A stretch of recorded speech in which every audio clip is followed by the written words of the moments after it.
Watch her snooze through another drill. Expert. That's all Corporal Thorne is good at, sleeping while real operators train. Sergeant First Class Briggs muttered at Fort Campbell's urban warfare site. 26-year-old Corporal Natalie Thorne leaned against a wall, eyes closed, M4 across her lap. She looked like a student lost in thought, not a soldier about to train with SEALs. What Briggs didn't know was that her closed eyes were sharper than most soldiers' open ones.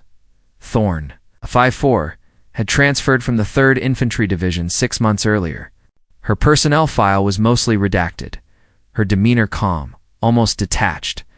She skipped breach drills, close quarters training, and acted as if tactical developments were optional, yet her PT scores were flawless, her marksmanship exceptional. Her secret went back to childhood. In 2005, her father, Master Sergeant David Thorne, lost his sight to an IED. Rather than give in, he turned their Milwaukee home into a training ground.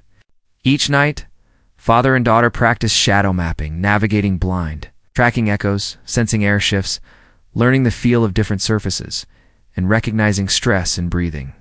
By 14, Natalie could walk their house in total darkness.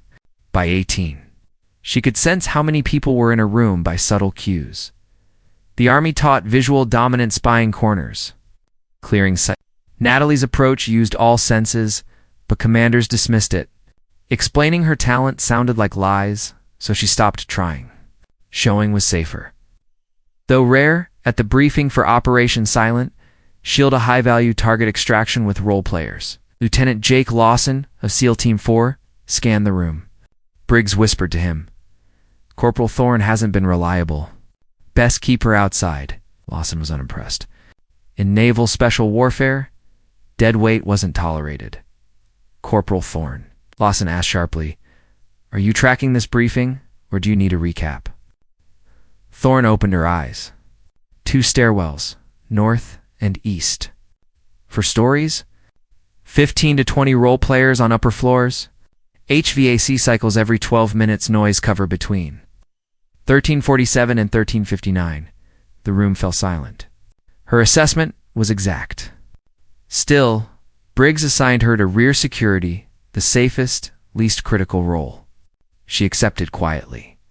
Her phone buzzed with her father's text. "Believe in what you've learned, Shadow. They'll figure it out." Minutes later, the exercise began. By the 3rd minute, something was off. Too many footsteps, the heavy clink of live magazines instead of training rounds. "Charlie 1, this is Charlie Ivy," Thorne whispered into comms. "Something's not right." Radio discipline. Thorne, Briggs, snapped back. Then came the screams, real terror, foreign accents. Not a drill. Thorne's blood chilled. Red teams sometimes tested units, but this sounded different. Eastern European voices. Real ambush setup. Lawson's SEALs were about to walk into a kill zone. She made a choice: disobey or let her team die. Sprinting up the eastern stairwell, she radioed, "All stations stop, exercise compromised. Unknowns on 3rd floor." Total darkness. For others, panic. For her, home turf. She steadied her breath, shut her eyes, and listened. Stress breathing, shifting boots, unfamiliar gun oil reel operators. Not role players. She closed in on the nearest man, struck hard, stripped his weapon reel bullets, not sim rounds. Gunfire erupted. She slid low, disabled another with a chokehold, zip-cuffed him in the dark. "Stop shooting. Possible blue," she shouted. The lights snapped back. 5 men in unmarked tactical gear were down to unconscious, 3 restrained. Thorne knelt over one, weapon steady. Lawson's SEALs stormed in, stunned. One corporal had neutralized an entire hostile unit. Lawson exhaled. Radioing for medics and MPs, investigation revealed a disastrous mix-up. Eastern European contractors had been mistakenly sent in, told it was a live-fire drill. A bureaucratic failure that nearly killed Americans.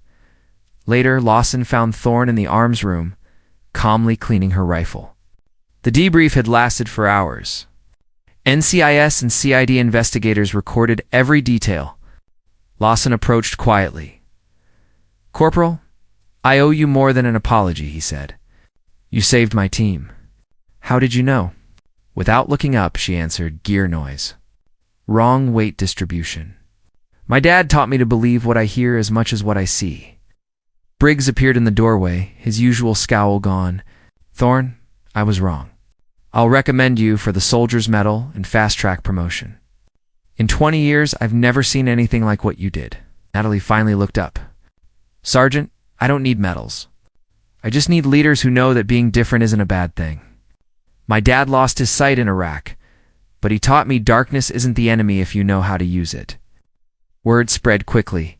Within 3 months, Corporal Natalie Thorne became one of the Army's first female instructors at the Joint Special Operations Urban Combat Course.